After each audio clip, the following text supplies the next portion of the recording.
This is the discussion for Unit 9 on using the Internet to obtain accurate health information. Patients commonly use the Internet to acquire health information. One benefit of the Internet is its potential to provide current and timely resources of health information in ways that traditional print resources cannot. While a significant amount of health information is available on the Internet, the accuracy of this information is highly variable. I would design a training that would emphasize the selection of reputable educational sources from which patients can obtain information related to chronic conditions and disease management.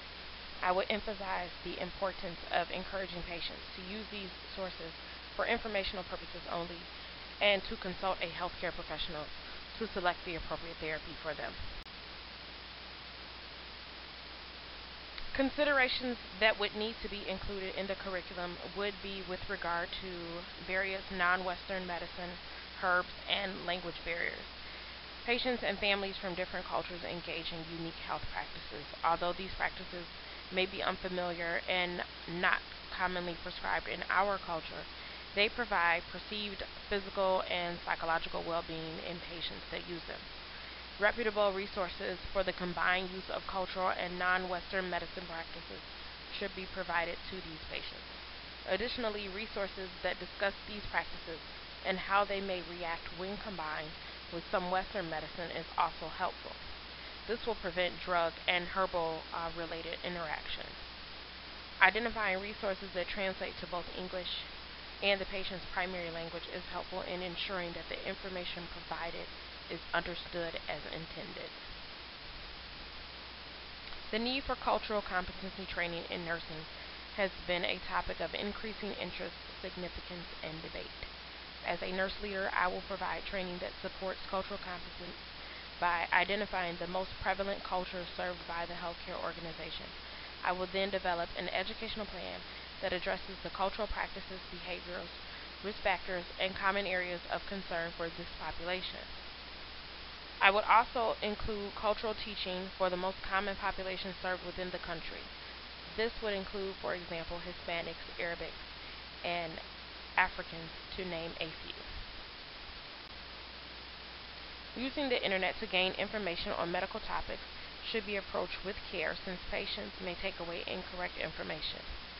The consequences of patients accessing inaccurate information are misdiagnosis, inadequate treatment, and in some cases, fatality.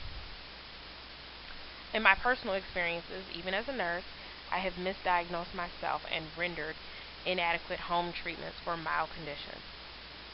The most common use of internet resources that I have witnessed to have the greatest risk for injury are those related to naturally inducing labor at home. And yes, when I was pregnant, I considered trying those as well. Fatality can occur in many cases of inappropriate health information access. For example, I knew of a person who was complaining of chest pain, and after doing some investigating online, they decided to go to sleep and see if the pain was still there in the morning. They passed away in their sleep as a result of a myocardial infarction. I was assigned a 26-year-old patient that was on warfarin therapy for blood clots. This individual presented to the hospital with a supertherapeutic INR that was 5.8. Their previous INRs had been therapeutic, but on the low side, it was approximately 2.0 to 2.3.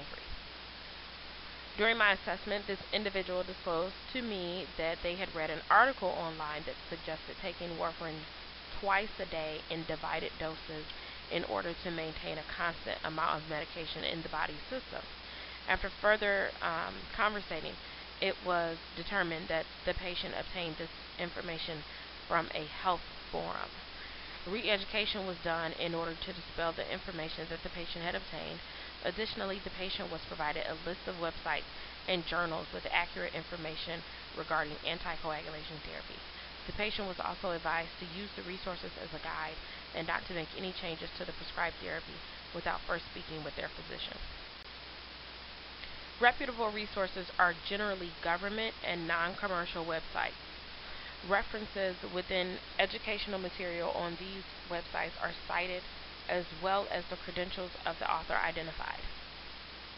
I would recommend the following websites for accurate health-related information: um, www.cdc.gov, www.nih.gov, and www.heart.org. These are known government and non-commercial websites and are therefore reputable. These sites contain accurate health information and patient resources.